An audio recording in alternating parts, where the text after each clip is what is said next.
Hello folks, in this video I will show you how to crop image in Canva. So first of all click on create a design. Now from here go on upload and upload the desired file you want to crop. For example I'm uploading this one. Click on edit image. Now from here go on crop and just crop the area you want.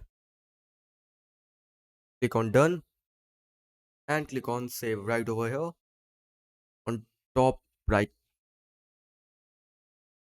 You can save to Canva or you can just download the file. Download it. As you can see the image is cropped. So that's it for the video. Thanks for watching.